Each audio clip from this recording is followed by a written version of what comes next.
Arrêt de production de l'usine Senchim suivi immédiatement de la délocalisation de ces produits chimiques déjà fabriqués, ordonnés depuis 2011 par l'État du Sénégal. La cité Famara Ibrahima Sagna de Thiaroye-sur-Mer s'interroge du laxisme des autorités. Senchim est venu vers les années 1989. En fait, il y avait une usine de production de pesticides, mais elle a évolué en produisant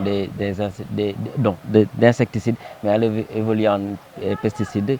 Et la production et la pollution d'insecticides, de produits chimiques, a commencé vers les années 96-97. Fait sortir deux arrêtés. Le premier arrêté, c'était la cessation, la fermeture de l'usine, cessation de toute production, de l'usine et stockage. 2011. Après cet arrêté n'a pas été respecté par l'usine Senchim et nous n'avons pas arrêté la lutte, nous avons continué à mener la lutte jusqu'en 2016-2017. En 2018, notre arrêté est sorti par le gouvernement de M. Macky Sall. Et c'est par le ministre Bibi Baldé, je pense, qui a signé cet arrêté.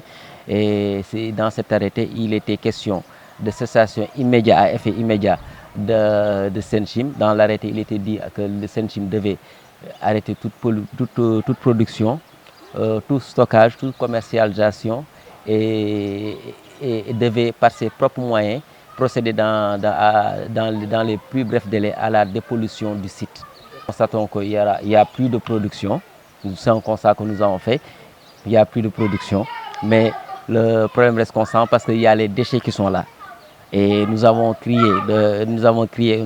fait constater ça par les autorités que les déchets sont là. L'odeur bizarre provenant parfois des locaux de l'usine, précédée d'un rapport médical présenté par Dr Souleymane Ndiaye, un habitant de la cité, aux autorités sur les menaces réelles de santé publique avec la cohabitation de ces produits toxiques, inquiète ces populations. J'ai remarqué l'odeur nauséabonde qui affecte vos narines. Bon, nous, puisqu'on est là depuis des années, on a tellement été affecté qu'à un moment donné, on ne sent même plus l'odeur de l'usine, à moins qu'il y ait une propulsion assez nocive qu'on puisse faire la remarque.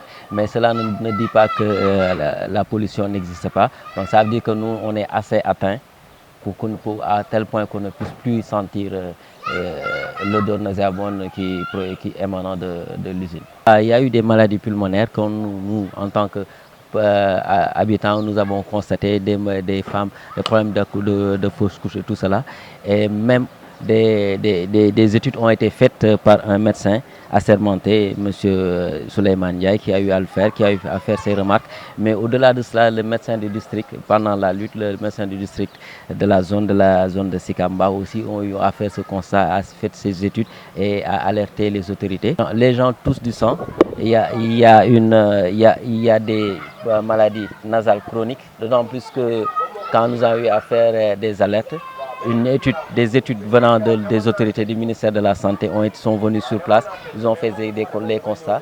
Des études venant aussi vers les années 2010-2011. C'est-à-dire ils ont envoyé la protection civile après nos plaintes. La protection civile est venue sur place. Ils ont fait les constats de toutes ces maladies. Le médecin-chef a été lui invité au niveau d'un ministère, réunion interministérielle, il a donné son rapport. Ces dernières, regroupées en collectif, dénoncent par ailleurs le mépris respectif de la direction des ICS et celui du ministre en charge de l'environnement, Abdou Karim Sall. Nous constatons qu'il n'y a plus de production, c'est un constat que nous avons fait, il n'y a plus de production, mais le problème reste constant parce qu'il y a les déchets qui sont là. Et nous avons fait constater ça par les autorités que les déchets sont là. On a des lettres au président et au ministre actuel, Abdou Karim Sall. Il est descendu sur le terrain, il a constaté par lui-même de l'état du danger qu'il y a sur le site. Même qui a constaté qu'il y avait 500 tonnes. La réaction nous a beaucoup surpris. Parce qu'on ne peut pas concevoir dans l'arrêté, on lui avait juste demandé de faire respecter l'arrêté. S'il faisait respecter l'arrêté, donc il n'y aurait plus question de demander ou de négocier pour Senchim. Et d'après les études que les agents assermentés de la protection civile ont eu à faire sur le danger de Senchim, l'émanation va jusqu'à 6 km². Donc il n'y a pas que Thiaroye-sur-Mer ni la cité Famara Sagna, c'est donc tout le département de Pikine qui est concerné, voire le département de Guédiawaye. Et tantôt, c'est des produits nocifs et volatiles. Donc ce qui dit volatile, ça dit qu'il est dans l'air et on est entouré d'usines agroalimentaires qui font des productions que tous les Sénégalais vont consommer. Ce qui va sans dire qu'il peut y avoir même contamination au niveau des produits que les usines agroalimentaires sont autour de nous. De sa réaction parce que je pense qu'en ce moment l'État n'est pas en mesure d'aller négocier ou chercher des solutions pour Senchim. L'État devait faire appliquer l'arrêté et demander à Senchim de procéder à la délocalisation et à la délocalisation de tous les déchets, à la dépollution du site par ses propres moyens et par effet immédiat. La direction des ICS, interrogée sur les craintes sanitaires des populations, rassure. Je crois qu'il y a des peurs, fondées ou non, il faut les respecter. Et puis, pour moi, tout ça, aujourd'hui, c'est de l'histoire ancienne, dès lors qu'il n'y a plus de production là-bas. Donc, on ne peut plus parler de risque.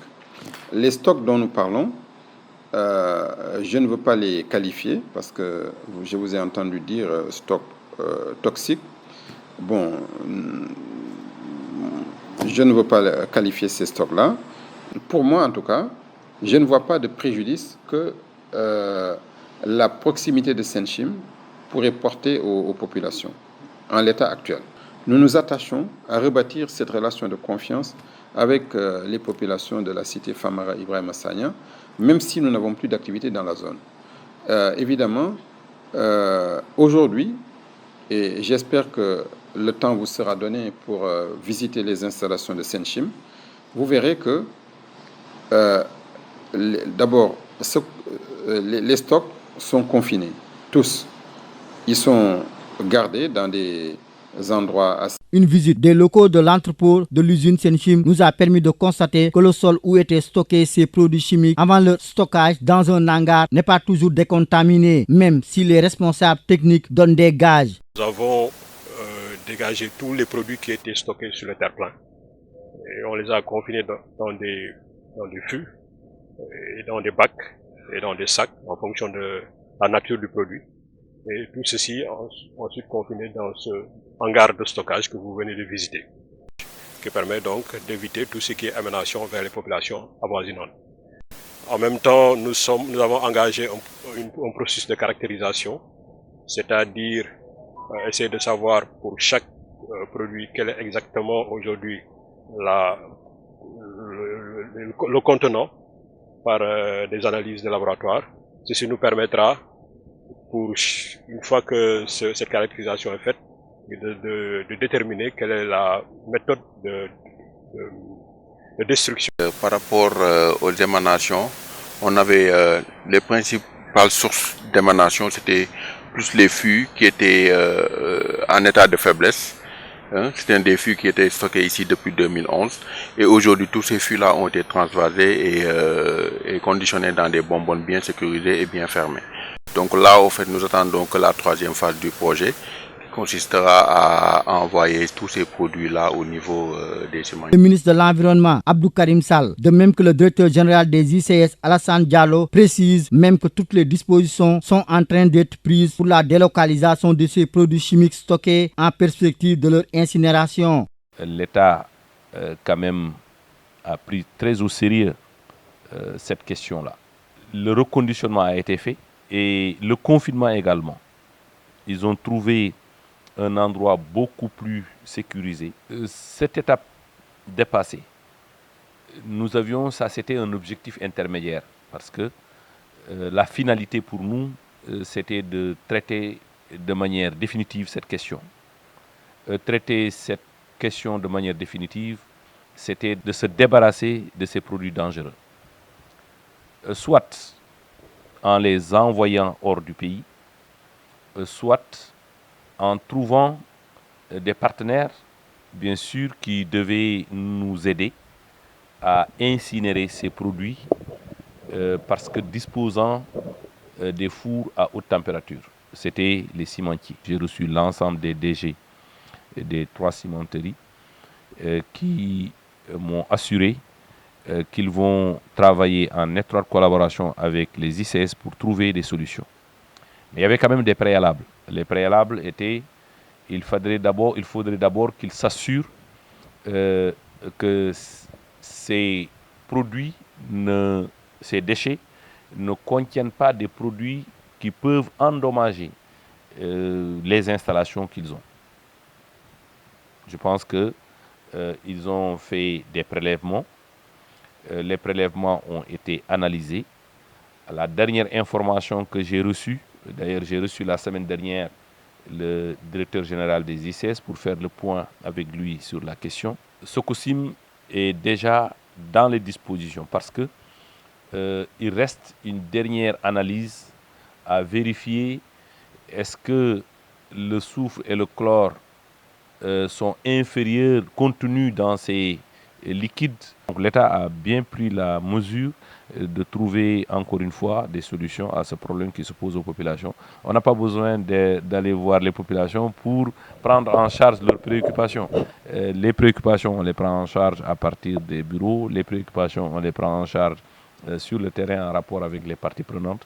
Mais je dois les rassurer que l'État ne ménagera aucun effort pour trouver de manière durable une solution à ce problème qui se pose aux riverains de l'usine de Senchim, mais également à tout le département de Pikine.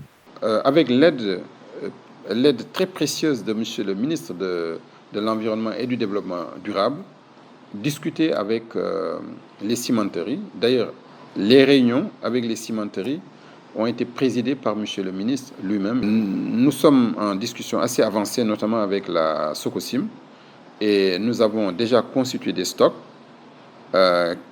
qui pourront être brûlés par Sococim à très haute température. Et donc, progressivement, nous pensons que les stocks déposés actuellement à Senchim vont se réduire. Et nous travaillons parallèlement avec Dangote et avec Ciment du Sahel, toujours dans la même direction. Voilà. Le directeur des ICS a tenu également à démentir ce rapport médical. Nous, ICS, nous avons le plus grand respect pour les populations de la cité Famara Ibrahima Sagna qui entoure Senchim. Bon, je voudrais simplement souligner pour la bonne information de chacun que en réalité, quand Senchim s'est constitué, il n'y avait pas de population, ou presque pas. C'est au fil du temps que des habitations ont commencé à s'implanter dans la zone. Et par la suite, bien sûr, et notamment au milieu des années 80, la cité Famara Ibrahima Sagna est venue se constituer. Bien évidemment, nous comprenons que quand on vient s'implanter à proximité immédiate d'une usine de produits phytosanitaires, il peut y avoir des nuisances. Évidemment, nous avons, en ce qui nous concerne, tout fait pour minimiser ces impacts. Nous avons même fait faire des analyses. Ces analyses n'ont rien prouvé. Vous savez, nous avons des agents qui ont toujours travaillé à Senchim. Donc, s'il y a de l'exposition, c'est eux qui étaient exposés. Je vous ai présenté tout à l'heure 2 de mes collègues qui sont actuellement avec nous. Ils ont toujours travaillé à Senchim. Ils étaient à l'intérieur du site.